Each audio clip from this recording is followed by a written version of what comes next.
And it came to pass on the second Sabbath after the first, that he went through the corn fields, and his disciples plucked the ears of corn, and did eat, rubbing in hands. And certain of the Pharisees said unto them, Why do ye that which is not lawful to do on the Sabbath days?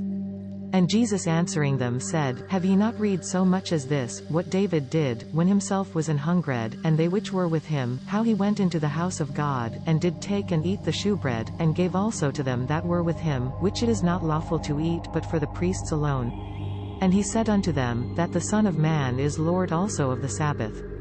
And it came to pass also on another Sabbath, that he entered into the synagogue and taught, and there was a man whose right hand was withered.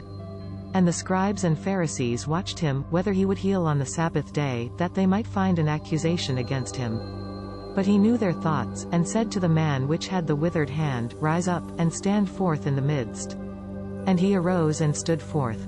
Then said Jesus unto them, I will ask you one thing, is it lawful on the Sabbath days to do good, or to do evil, to save life, or to destroy? And looking round about upon them all, he said unto the man, Stretch forth thy hand. And he did so, and his hand was restored whole as the other. And they were filled with madness, and communed one with another what they might do to Jesus. And it came to pass in those days, that he went out into a mountain to pray, and continued all night in prayer to God.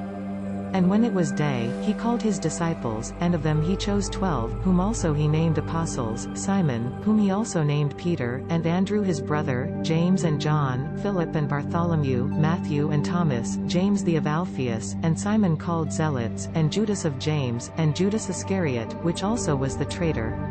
And he came down with them, and stood in the plain, and the company of his disciples, and a great multitude of people out of all Judaea and Jerusalem, and from the sea coast of Tyre and Sidon, which came to hear him, and to be healed of their diseases, and they that were vexed with unclean spirits, and they were healed. And the whole multitude sought to touch him, for there went virtue out of him, and healed all.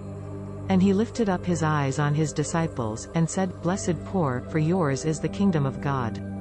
Blessed that hunger now, for ye shall be filled. Blessed that weep now, for ye shall laugh. Blessed are ye, when men shall hate you, and when they shall separate you, and shall reproach, and cast out your name as evil, for the Son of Man's sake.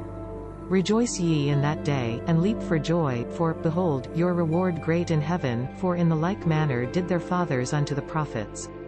But woe unto you that are rich, for ye have received your consolation. Woe unto you that are full, for ye shall hunger. Woe unto you that laugh now, for ye shall mourn and weep. Woe unto you, when all men shall speak well of you, for so did there. This content was provided by angelotricarico.com. Subscribe to the channel for more stories.